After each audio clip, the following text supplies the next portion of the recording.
제19대 대선 재외국민 선거가 내일부터는 뉴저지와 필라델피아에서 시작되면서 기대를 모으고 있습니다.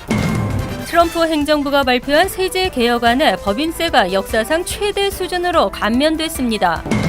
뉴욕시 산하 모든 공공기관이 50만 불법 이민자의 개인정보를 제공하지 않도록 불체자 보호 방안을 논의했습니다.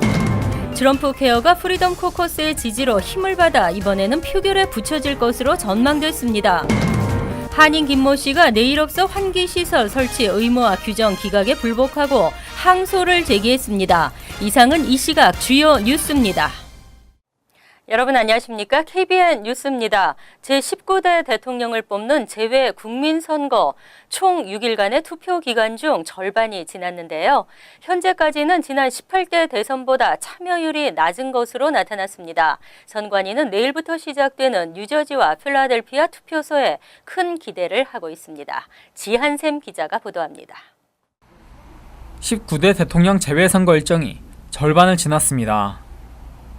오늘 투표에 참여한 인원은 국외 부재자 369명, 재외선거인 84명 등 총 453명이 투표를 했습니다. 따라서 3일 동안 뉴욕 지역 투표자 수는 1,315명으로 등록 유권자 13,716명의 9.6%가 투표를 마쳤습니다. 선관위는 내일부터 시작되는 뉴저지와 필라델피아 투표소에 큰 기대를 하고 있습니다. 뉴욕 선관위는 오늘 오후 뉴저지와 필라델피아 투표소 설치 작업을 하고 투표 종사자 교육 등 모든 준비를 마쳤습니다. 뉴저지 투표소는 팰리세이즈 팍에 위치한 뉴저지 한인회관에, 필라델피아 투표소는 서체필 기념재단 유료원에 설치됩니다. 따라서 내일부터는 퀸즈 플러싱, 뉴저지, 필라델피아 세 곳에서 투표가 가능합니다. 또 내일부터는 맨해튼 뉴욕 총영사관에서 플러싱 투표소까지 셔틀버스가 운행됩니다. 내일은 오전 10시와 오후 2시 두 차례 뉴욕 총영사관 앞에서 출발합니다. 투표 참여를 위해서는 반드시 여권 등 신분증을 지참해야 합니다. 특히 한국에 주민등록이 없는 영주권자는 반드시 영주권 원본을 가져가야 투표할 수 있습니다.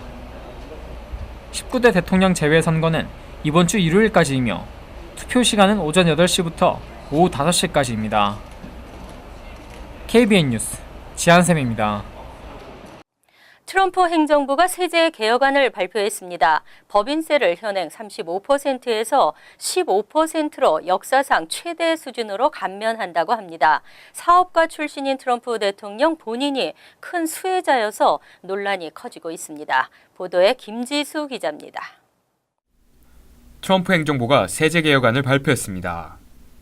이번 세제 개혁안은 1986년 로널드 레이건 대통령의 세제 개편 이후 최대 규모의 세법 개편안으로 파격적인 기업 감세 조치가 담겼습니다. 세제 개혁안은 현행 35%인 기업 법인세율을 15%로 대폭 낮추고 개인 소득세 과세 구간도 현행 7단계에서 3단계로 단순화하기로 했습니다. 이외에도 자영업자와 헤지펀드, 부동산 개발업체 등 이른바 패스스루 기업들의 소득세 인하와 상속세, 대안적 최저한세 폐지 등 기업가 부유층의 세금 부담을 줄여주는 내용이 담겼습니다. 민주당은 부유층과 기업만을 위한 정책에는 협력할 수 없다며 반발했습니다. 트럼프 대통령이 직접적인 수혜자라는 지적도 제기됐습니다. 트럼프 대통령의 사업체 상당수가 소득세 인하 대상인 패스스루 기업에 해당합니다. 가장 큰 문제는 세수 감소와 연방정부 재정 적자 확대입니다. 이 세제 개혁안이 실행되면 향후 10년간 2조 2천억 달러의 세수가 줄어들지만 구체적인 대안은 내놓지 않았습니다. 트럼프 대통령을 위한 셀프 감세라는 논란까지 있는 이번 세제 개혁. 앞날이 순탄하진 않을 것으로 보입니다. KBN 뉴스 김지수입니다. 도널드 트럼프 행정부의 세제 개혁에 대해 미국인들은 대체로 부정적인 반응을 나타냈습니다. 특히 중산층과 저소득층은 세금 부담이 더 늘어날 것을 걱정했습니다. 재무장관이 발표한 세제 개혁안에 대한 시장의 반응은 차가웠습니다. 대규모 감세에 따른 세수 부족분에 대한 해결책을 제시하지 않은 데 따른 것입니다. ABC 방송과 여론조사기관 SSRS가 공동으로 실시해 발표한 여론조사에서 응답자의 38%는 트럼프 행정부가 결국 세금을 올릴 수밖에 없을 것이라고 답변했으며 25%는 트럼프 대통령이 예정대로 세금을 낮출 것으로 전망했습니다. 특히 연소득이 10만 달러를 넘지 않는 계층에서는 트럼프 행정부가 오히려 세금을 인상할 것이라고 생각하는 경향이 강했으며 응답자의 33%는 자신이 납부하는 세금에 변화가 없을 것으로 예측했습니다. 뉴욕시는 연방정부의 전방위적 불체자 체포에 50만 불법 이민자를 보호하기 위한 방안을 마련하고 의견을 수렴했습니다. 불체자 개인정보를 제공하지 않도록 하는 등 보호 방안을 논의했습니다. 26일 뉴욕시 50만 불법 이민자들을 보호하기 위한 시의회 공청회가 열렸습니다. 이날 의회 이민위원회는 총 9개의 조례안에 대해 시민들의 의견을 수렴했습니다. 조례안에는 먼저 뉴욕 시경과 교정 당국이외 인력개발부 등과 같은 다른 시정부 산하 공공기관들이 연방정부가 소환장을 제시하지 않은 상황에서 불체자의 개인 신상 정보를 제공하지 못하도록 했습니다. 또 불법 이민자가 경찰서에 수감되는 최장 기간을 기존의 15일간에서 5일간으로 줄이도록 했습니다. 이는 5일을 초과해 경찰서에 수감될 경우 합법 신분 지위가 박탈당할 수 있기 때문입니다. 비버리토 시의장은 우리의 목표는 연방정부를 좌절시키는 것이 아니라 우리 스스로를 지키는 것이라고 말했습니다. 뉴욕 이민자 연맹의 스티븐 최 사무총장은 이번 조례안들이 서류 미비자들을 보호하는 데 도움이 된다고 생각한다며 뉴욕시는 가능한 한 더 많은 조례안을 추진해 서류 미비 이민자에 대한 탄압을 중단시키도록 노력해야 한다고 말했습니다. 한편 이날 논의된 조례안은 시의원과 이민단체들로부터 지지를 받고 있으며 통과 가능성이 큰 것으로 알려졌습니다. 트럼프 케어가 프리덤 코커스의 지지로 힘을 받아 이번에는 표결에 붙여질 것으로 전망됐습니다. 프리덤 코커스는 보험 가입이 자율적이면서도 보험료는 저렴한 현재로선 최상의 옵션이라고 지지 의사를 밝혔습니다. 오바마 케어 폐지 가능성이 한층 높아졌습니다. 26일 그동안 트럼프 케어의 발목을 잡았던 공화당 프리덤 코커스가 트럼프 케어 수정안에 대해 공식 지지를 선언했습니다. 이로써 28일 하원에서 오바마 케어 폐지를 위한 법안이 표결에 붙여질 것으로 전망됩니다. 보험업계에 대한 규제 완화를 이유로 대체 법안을 반대했고 결국 표결을 무산시킨 바 있는 프리덤 코커스는 이날 오바마 케어를 완전히 폐기하는 것은 아니지만 현재로서는 최상의 옵션이라고 지지 의사를 밝힌 것입니다. 프리덤 코커스는 건강보험료 인하 약속을 지키기 위해 노력할 것이라고 밝혔습니다. 이번 수정안은 보험가입 의무화 조항 폐지 등 이전 법안의 큰 틀은 유지하면서도 프리덤 코커스의 의견을 최대한 반영했습니다. 특히 보험사가 가입자의 건강 상태에 따라 보험료를 차등 적용할 수 있도록 허용하는 내용이 포함됐습니다. 법안이 통과되려면 하원에서 216표가 있어야 하기 때문에 일부 중도파 의원들의 지지가 필요한 것으로 알려졌습니다. 하지만 지난 1차 법안에서 반대 입장을 밝혔었던 투스데이 그룹 측은 여전히 좀 더 수정이 필요하다는 입장을 밝혔습니다. 무보험자 증가에 대한 우려 때문입니다.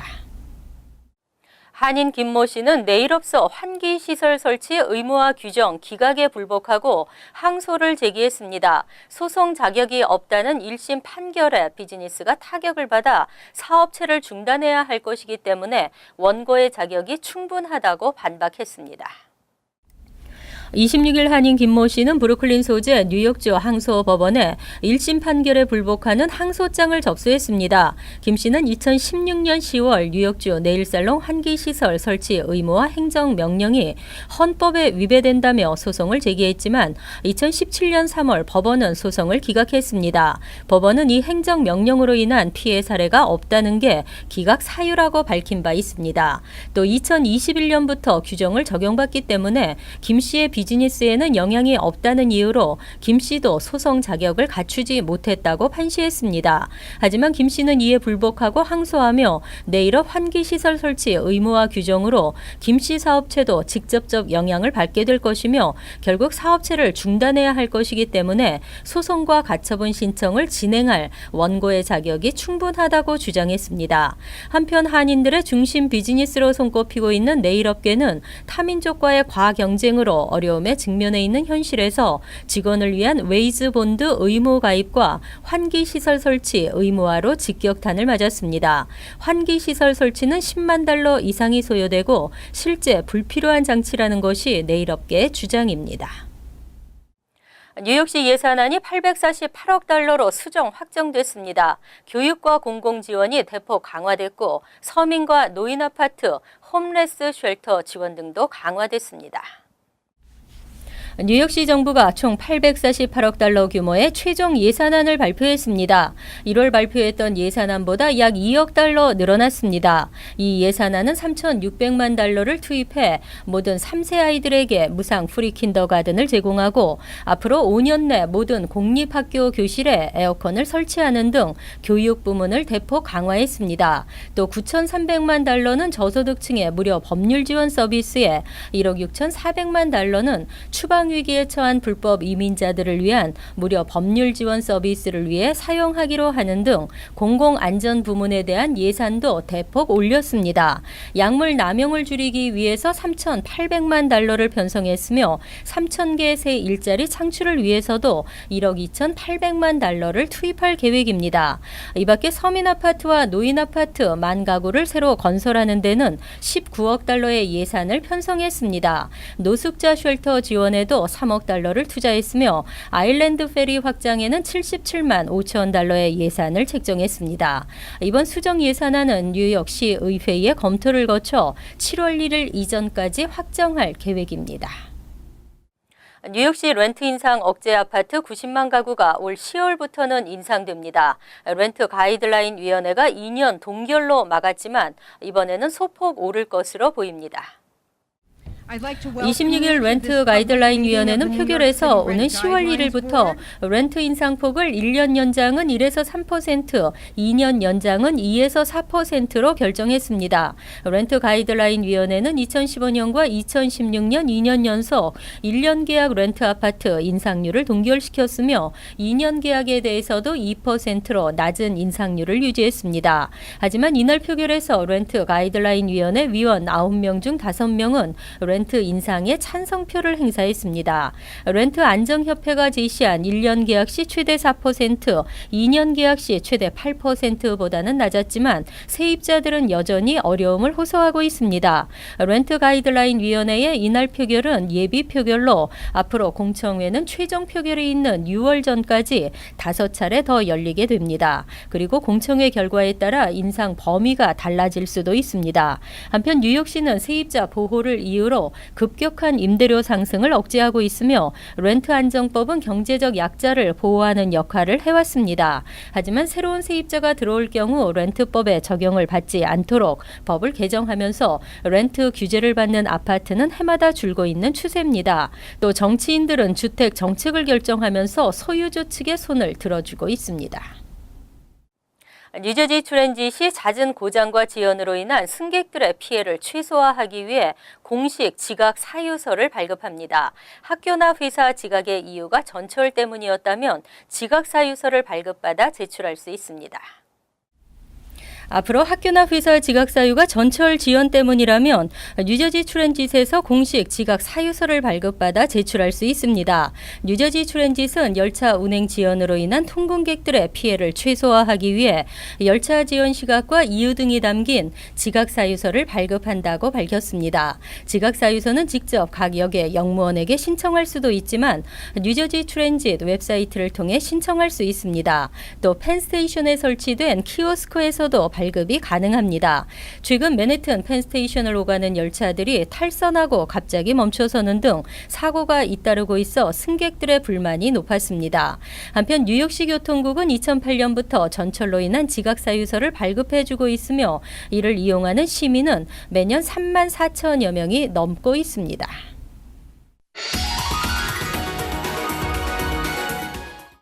이어서 LA 지역 한인사회 소식입니다. LA 주민의 과반수가 제2의 LA 폭동이 다시 일어날 수 있다고 생각하는 것으로 나타났습니다. 로욜라 메리마운트 대학이 1992년 LA 폭동 발생 이후 5년마다 LA 주민들을 대상으로 LA 폭동의 재발 가능성에 대해 설문조사를 실시한 결과 응답자의 60%가 향후 5년 안에 시민 폭동이 또다시 일어날 것이라고 생각한다고 답했으며 이는 1997년 이후 최고 수치이자 2012년 조사 결과보다 10포인트 상승한 수치라고 전했습니다. 특히 이번 조사에서 연령대별로는 LA 폭동을 직접적으로 경험하지 않은 18살에서 29살 사이의 젊은 층이 45살 이상의 중년층보다 또 다른 폭동 발생을 더 우려하고 있는 것으로 나타났습니다. 이에 대해 연구진은 미주리주에서 발생한 백인 경찰의 비무장 흑인 총격 사건으로 미 전역으로 확산된 인종 갈등과 LA 지역의 심각한 경제 양극화 현상, 군중 심리를 자극하는 SNS의 확산 등 폭동을 유발시킬 수 있는 잠재적인 요인들이 주민들에게 폭동 발발에 대한 불안감을 가중시키고 있다고 분석했습니다. 남가주 지역에 강풍주의보가 발령됐습니다. 국립기상국은 어젯밤부터 시작된 남가주 지역의 강풍이 이번 주말까지 이어질 것으로 보인다며 오늘 30일까지 강풍주의보를 발령했습니다. 당국은 이번 주말까지 남가주 지역 대부분의 해안가와 밸리 지역에서 최고 시속 45마일의 강풍이 불 것으로 예상되며 특히 엔텔로밸리와 산타바바라 해안가는 최고 시속 60마일의 강풍이 불 것으로 예보했습니다. 특히 당국은 강풍으로 인한 안전사고와 교통사고 발생 위험이 높은 만큼 주민들의 각별한 주의를 당부했습니다. 간추린 소식입니다. 맨해튼 미타운 일대에서 자전거를 이용한 스마트폰 날치기가 한 달 새 최소 9건이나 발생했습니다. 15일 이스트 42 스트릿에서 한 남성이 차 안에서 자전거를 탄 날치기 범에게 스마트폰을 빼앗겼고 인근 지역에서도 한 남성이 아이폰을 강탈당했습니다. 앞서 지난 10일과 8일에는 여성과 남성이 역시 거리에서 스마트폰을 강탈당했습니다. 시경은 30에서 35세 사이 남성 2명을 용의자로 쫓고 있습니다. 금연 아파트가 전국적으로 확산되고 있는 가운데 뉴욕시 보건국이 담배 연기 없는 아파트 만들기 캠페인을 전개합니다. 100% 금연 아파트란 거주민 공공시설 외에 유닛 내부에서도 담배를 피울 수 없는 아파트입니다. 100% 금연 아파트로 전환할 경우 소유주는 니코틴으로 찌든 벽에 페인트, 카펫 교체 등 다양한 부분에서 비용을 절감할 수 있습니다. 메트로폴리탄 교통공사가 장애인 시설 부족을 이유로 장애인 공익소송을 당했습니다. 장애인 공익 옹호단체들은 500여 개에 달하는 전철역 중 휠체어 접근이 가능한 곳은 단 100여 곳뿐이라며 전철역의 80%가 다리가 불편한 장애인들이 사용하기 힘들게 돼 있다고 주장했습니다. MTA는 액세스 얼라이드 프로그램 등을 통해 장애인과 시니어들을 위한 서비스를 제공하고 있다고 반박했습니다. 25일 시민단체들은 시청 앞에서 기자회견을 열어 메트로카드 할인 정책 도입을 촉구했습니다. 하지만 저소득층 메트로카드 할인 예산이 새 예산안에서 제외됨으로써 뉴욕시 저소득층 메트로카드 할인 정책은 사실상 무산됐습니다. 뉴욕시 저소득층 메트로카드 할인 정책은 뉴욕시 노조와 뉴욕시 감사원장, 다수의 시의원들로부터 지지를 받아왔지만 결국 힘을 발휘하지 못했습니다. 환율과 증권 소식입니다.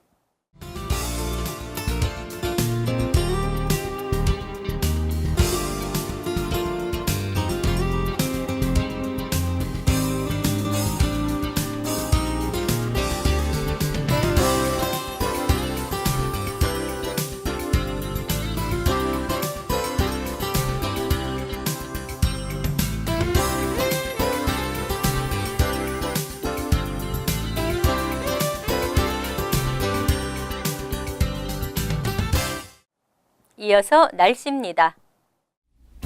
금요일은 오전 중 안개가 끼겠으며 차차 맑아지겠습니다. 낮 최고 기온은 79도, 섭씨 26도, 밤 최저 기온은 62도, 섭씨 9도로 예상됩니다. 토요일은 간간히 구름이 끼는 대체로 맑은 날씨에 덥겠습니다. 일요일은 대체로 흐리겠고 다시 기온이 내려가겠습니다. 이상으로 KBN 뉴스를 마칩니다. KBN과 함께 편안한 하루 되시기 바랍니다.